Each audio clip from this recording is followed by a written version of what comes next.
repeat the nonconformist oath. I promise to be different. I promise to be unique. I promise not to repeat things other people say.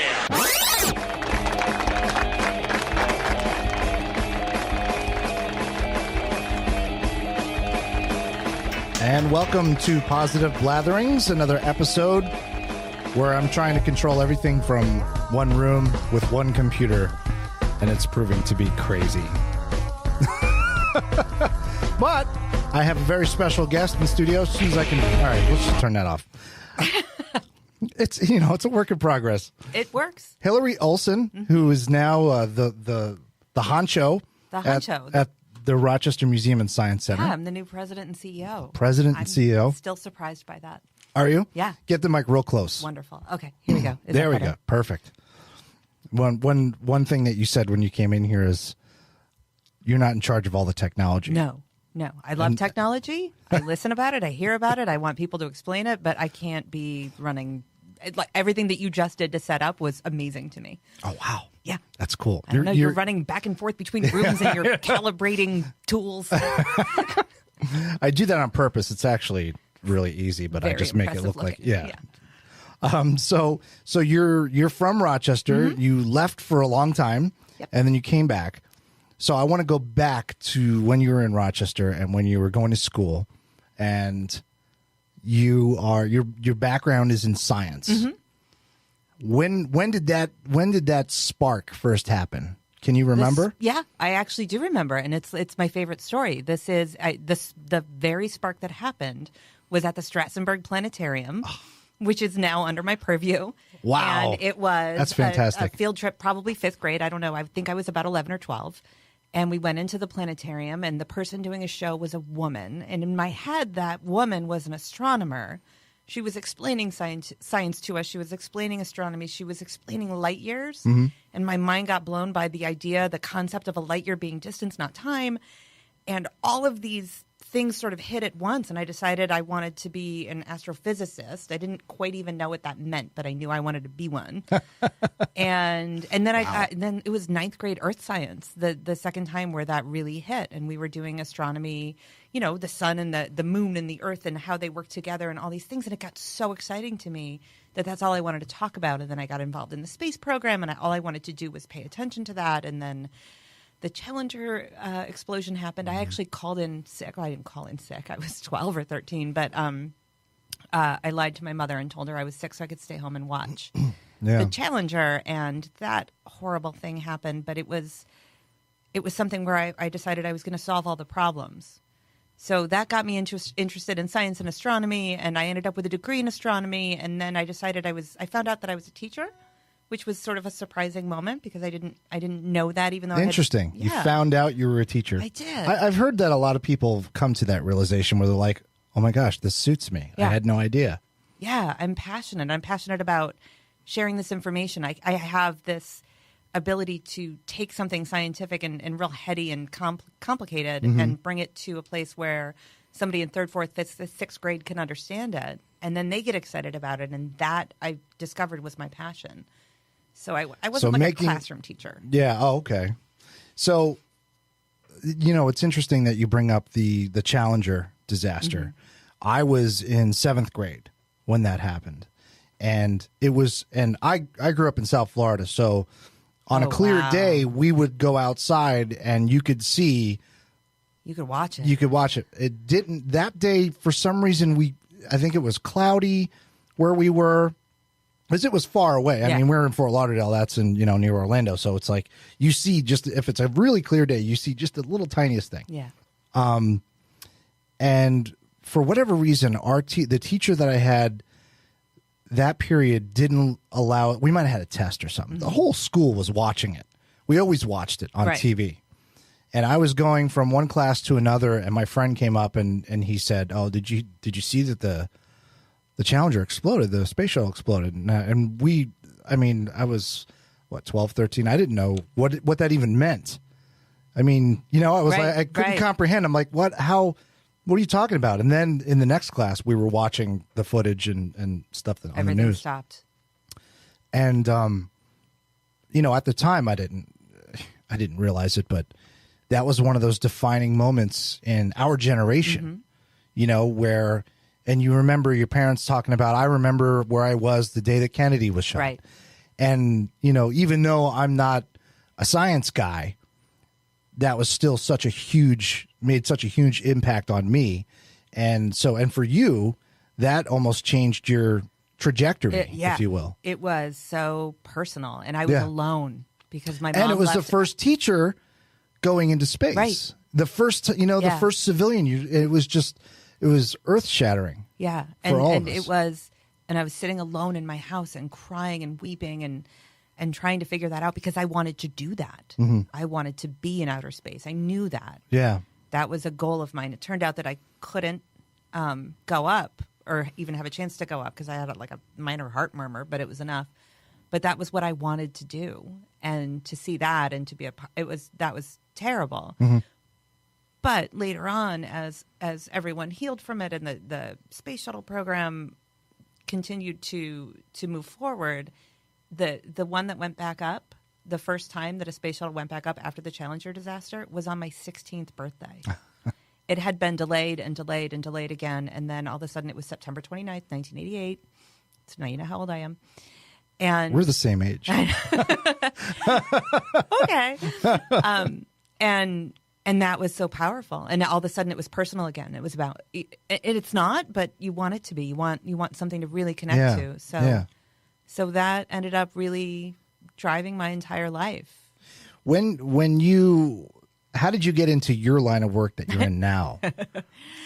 That's got to be an interesting story. Yeah. No, well, after college, I moved to California and I lived in the woods as an outdoor educator. And I had a little planetarium that I was interpreting science for sixth graders. And tiny, like 15 people fit in the planetarium. Wait, so can the we, size of this room. Can we unpack that just for a moment? So you moved to California. You were living in the woods. Living in the woods. In a little shack? No, it was like, 'cause there were like 12 of us. And okay. it was an internship. So you did it for a year, a school year. So this is 1994. So you live in this hostel, I don't know what you want to call it, in the woods. Yeah. And you commune. Yeah, exactly. Oh, yeah. Commune. No, we were real hippies.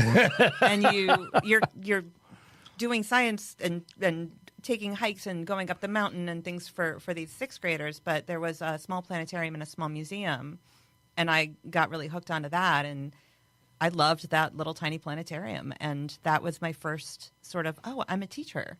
Yeah. And I can teach astronomy, and I'm into it.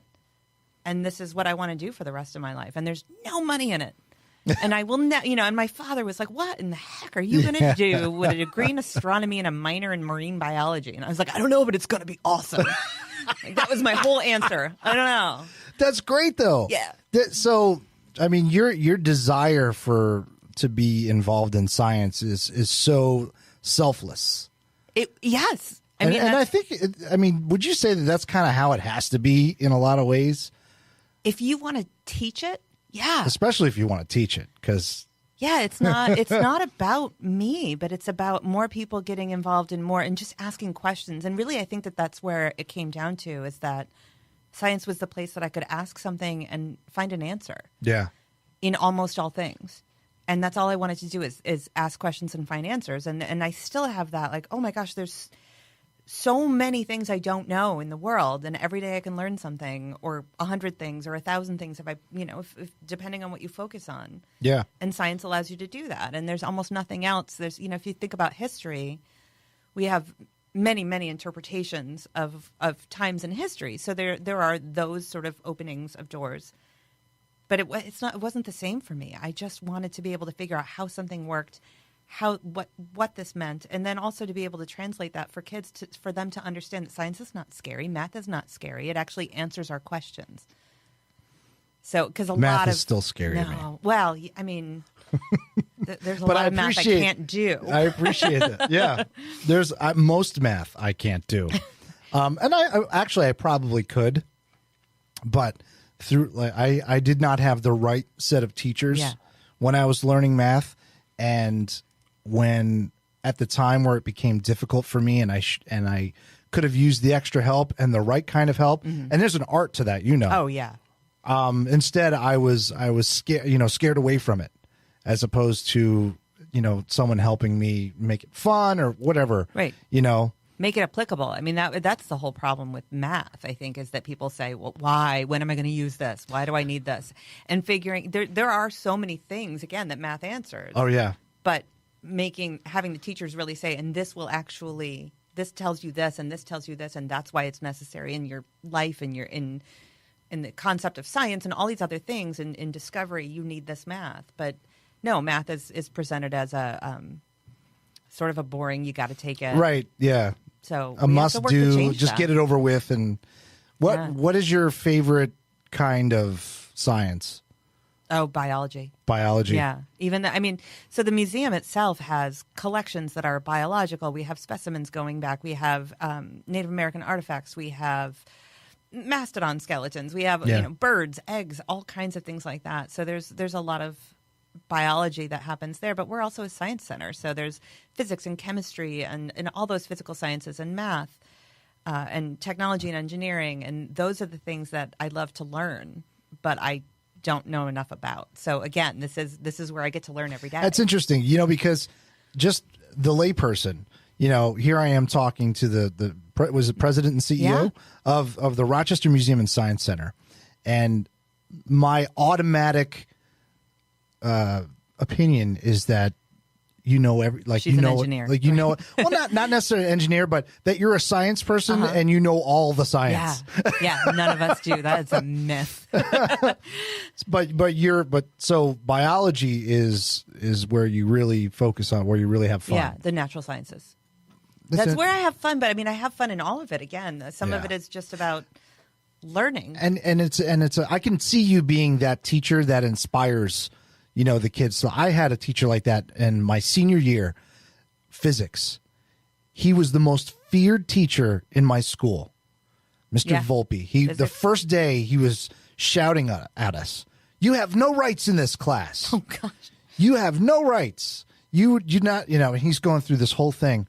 He called us by our last names, like Mr. Fitzgerald. He didn't. 2 days out of the year, he called us by our first names, and it was like, right before we were going on Easter break, he gave us all an Easter egg with our name on it. And he said, "Scott." And we were like, he knows my name. But once you got through that first day where he basically laid down his laws, he was physics embodied. Like in that pure form. Yes, because he laid down the law, but then he made physics so fun. I actually was like, this is great. I looked forward to going to physics class, and I was fearing going to that class. And I did okay. I think I got B's or whatever, maybe a C. But, to actually have fun doing trigonometry and geometry and all these things, where he took us we did a trip to Six Flags over Atlanta. And that was our field trip for physics class.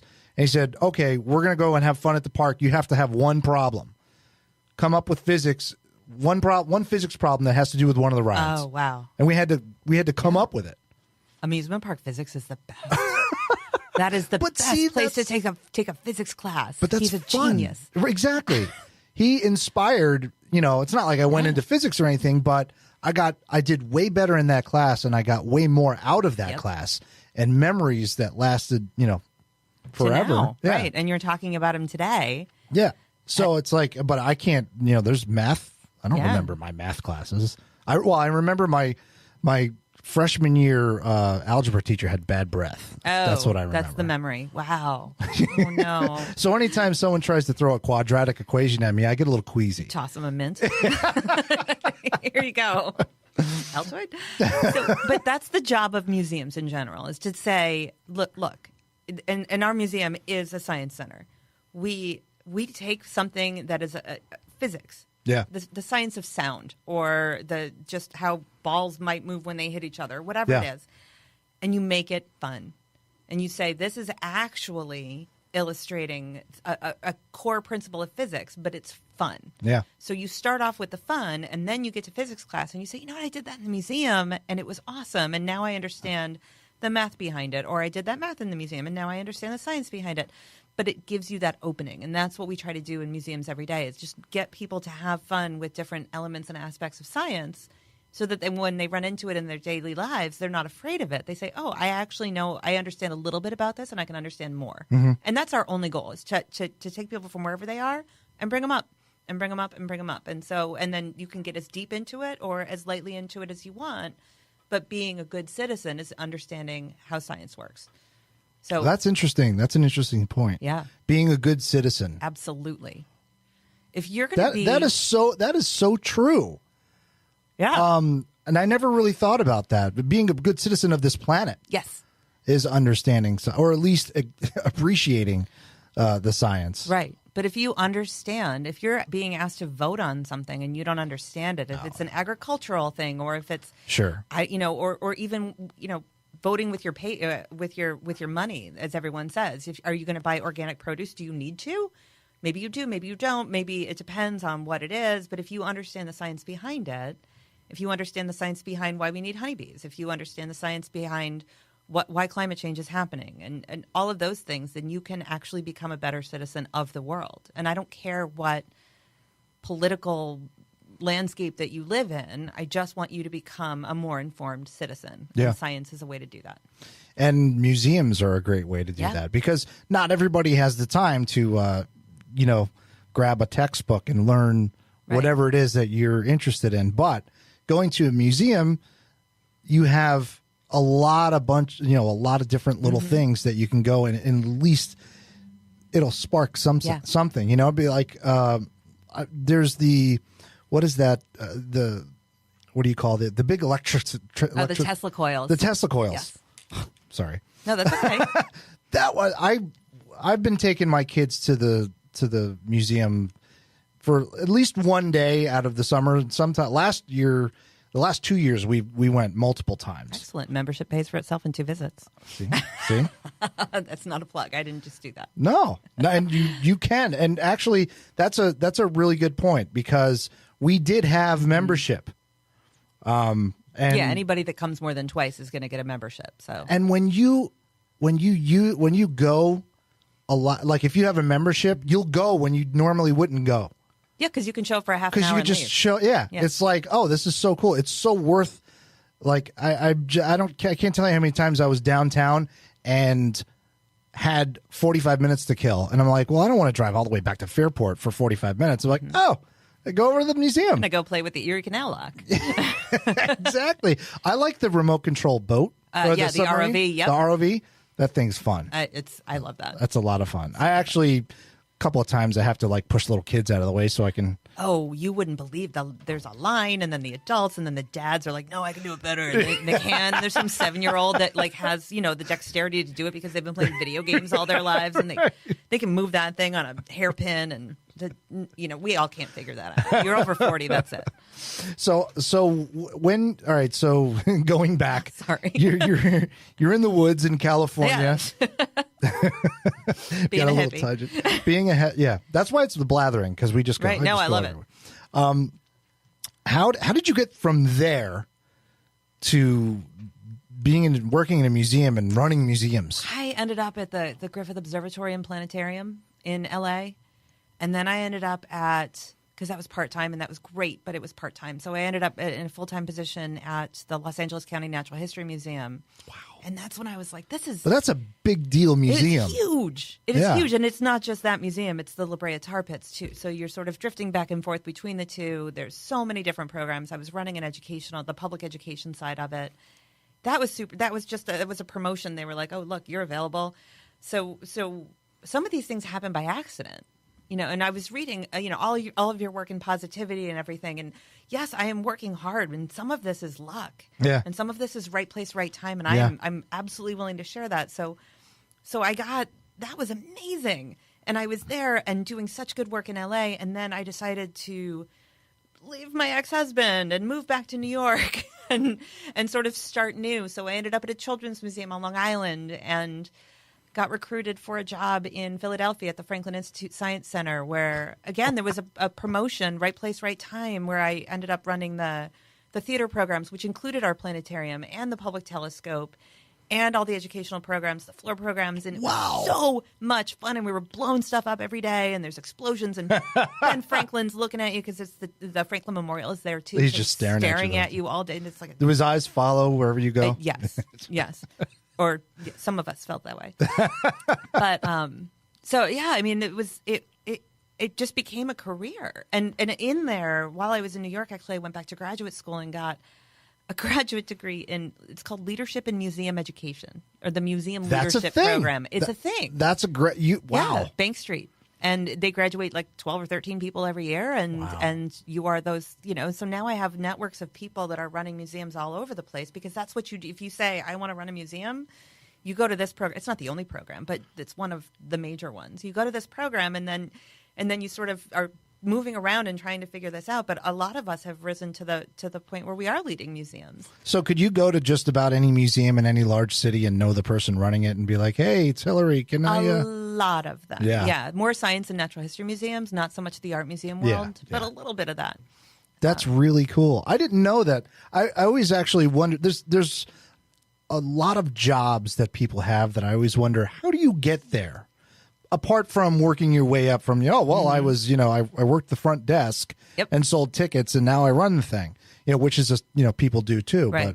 But that's the dream. That's just amazing. I've heard that you've shaken things up over there. A little bit, yeah. But in a good way, Yeah. Your energy has been very positive, and people have been like you're waking things up. Right. We're moving. Yeah, we're moving a lot faster. Yeah. We're this is terrifying for some people, but my philosophy is you just keep saying yes and see what happens. The worst thing we can do is say, oh, that didn't work out, let's do something else. But when people ask, will you be a part of this? Do you want to join this? Are you interested in collaborating? Yes, yes, yes.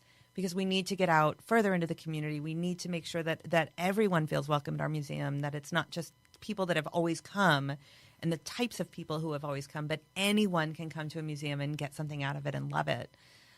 So we're rolling out more into the community, and we're doing a lot more of the engagement that is so incredibly important. That's where my passion lies, is making sure that people get excited.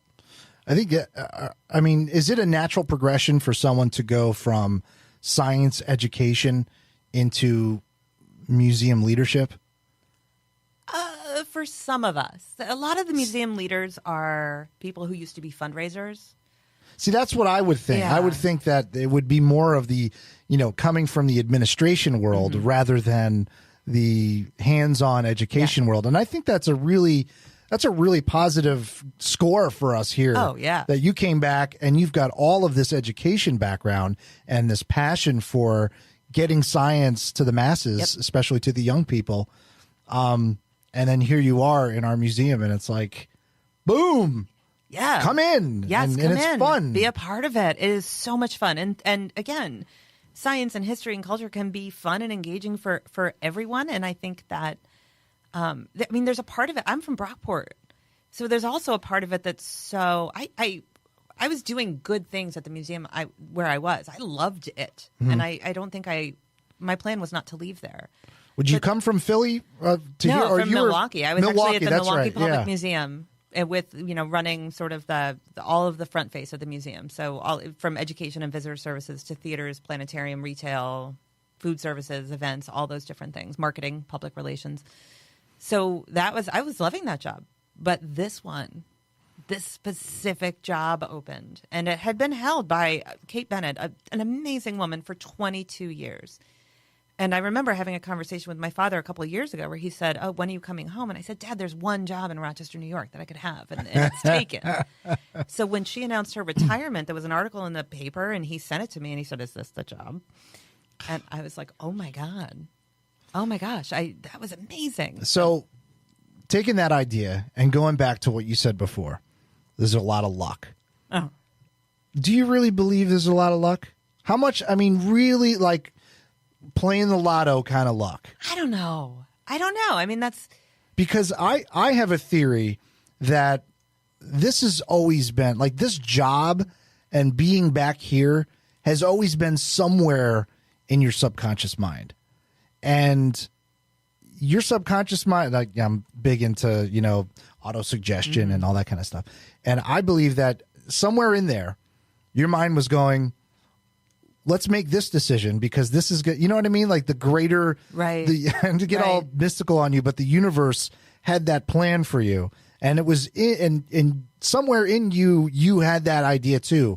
And it just sort of lined up, like all those happy accidents. Yeah. Lined up. I mean, those happy accidents, another part of that was that I was willing to say yes and willing to move. Moving is hard. Yeah. But I love it. Or I did. Now I have a kid. I don't love it anymore. This is more than just me. How old is your? She is 11 years old. She just turned 11. Yeah. So my husband and my daughter move with me, and my stepson, who lives in North Carolina, comes wherever we are. And well, that's important though that your family was willing to. Yeah. Where's your husband from? He is from Long Island. Oh, okay. Yeah. Whereabouts? So we met in college. Ronkonkoma. Ronkonkoma. I'm from Massapequa, Long Island, actually, but I grew up in South Florida. Pequa. Got to go to All American and have a knish. Oh my God, I miss knish. Now we can talk about bagels. Yes, bagels. Long Island or Rochester? Right. Which one wins? Long Island. It's in the water. But Rochester That's wins what they say. Everything else. Yeah, it's I in think the it is water. In the water. My mom always might agree with that. My mom always said that. Oh, New York pizza. It's in the water. It has to do with the water. I have no idea what that is. That's probably a lie. If science tells me that's a lie. Right. But reality, don't believe science. I have actually experienced it, and the bagels are better. I don't know what it is. So, all right. Sorry. So you're back in Rochester. So I'm back in Rochester, and my parents are still here. What was it like to walk into that place? Like, did you have to go to an interview? Oh, yeah. So when you walked in, were you like, I can't believe I'm interviewing to run this place? I still, like, I've been doing it for 6 months, and I still am like, oh my God. Yeah. Oh, wow. I mean, you went there as a kid. I did. And it was one of the most amazing things I did as a kid. And then, so right before my first interview, it was a 2-day interview with many people. And my second interview was also a 2-day interview. But I went in and bought a ticket. I came a day early and bought a ticket. I didn't even show my AAM card, or the Aztec card that can get you in for free. I just purchased a ticket. I am anonymous. Yeah. I am a human I'm no one. person here Yes. to purchase a ticket, please, one. And nobody cared, but I didn't know what. Anyway. Why does that woman have you got the glasses with the nose and the mustache? Right, exactly, and a hat. And a hat. Trench coat. So this is last, July.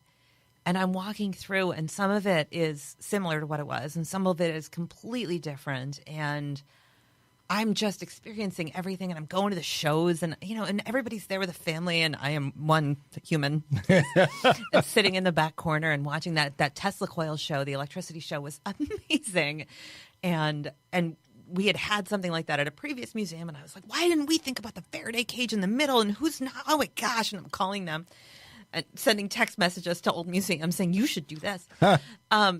But the whole experience was astounding, and I just didn't think, and I knew that there were some amazing people that were applying for it, and I was saying, oh my gosh, if only, and I really at that first interview point was thinking this was almost a lark, like, well, if they fly me out, I'll go.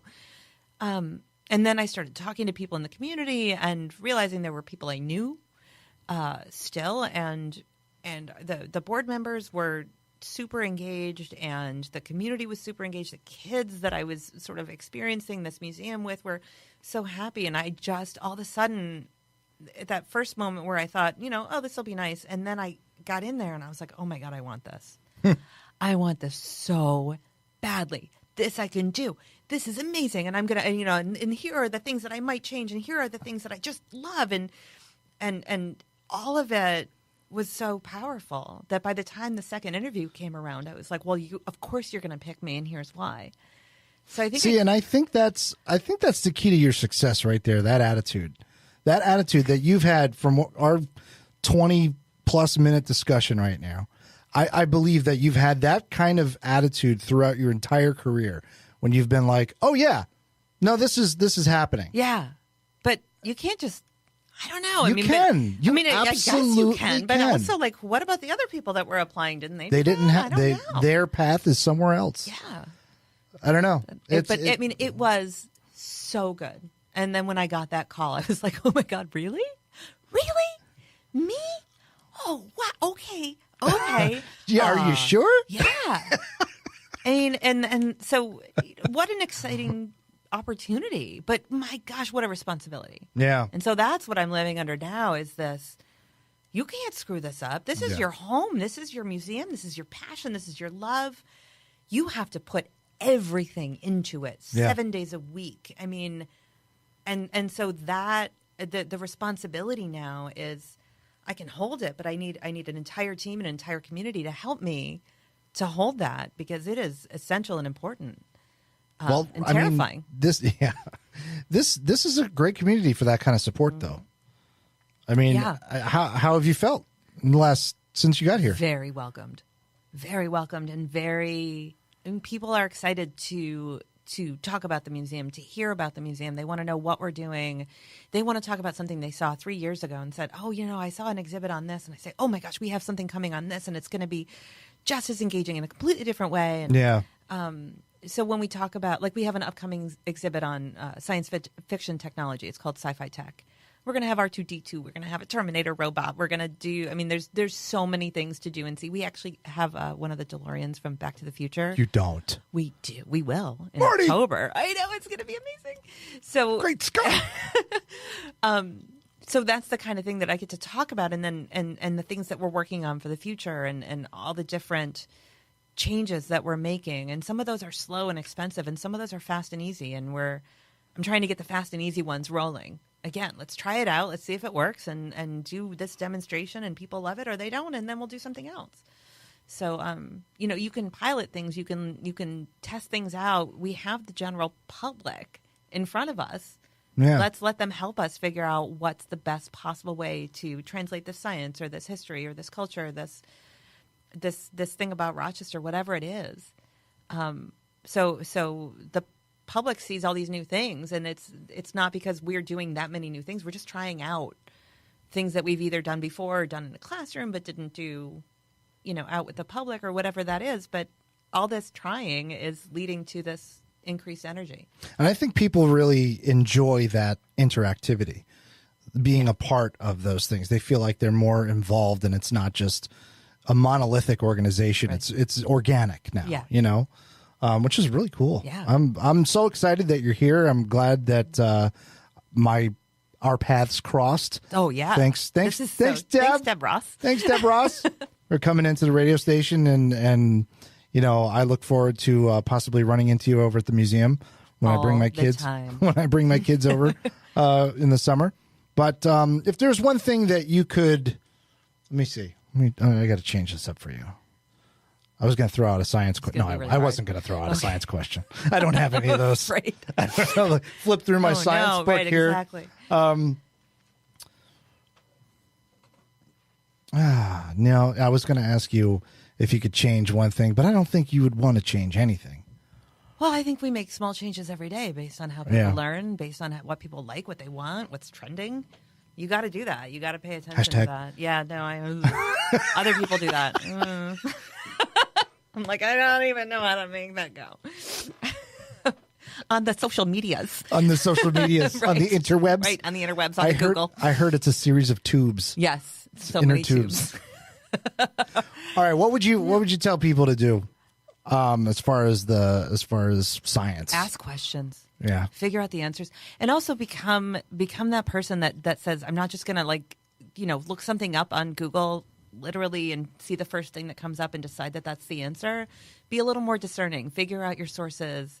Does that make sense? Is that something that scientists agree upon? Is it politically charged what you're reading? Because all of those different things. I just want people to understand that being a citizen scientist is being a citizen of the world, and ask your questions and find the answers and be smart about how you're finding answers. What is that? The scientific process? Would you like to apply the scientific process to your everyday life? Absolutely. Yeah. I think more people should, instead of making knee-jerk reactions. Yeah. Just thinking, does that make sense? And that's tough today. I know.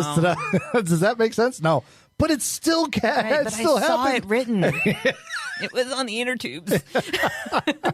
Hillary Olson, thank you so much for joining me on Thank the you, Blathering. Scott. It's been a hoot. This is fun. Have me back. I'm coming back. I will. All right, fine. I will blather. I'm an excellent blatterer. This is the place to do it. No, I feel really good about this. Rochester Museum and Science Center open 7 days a week.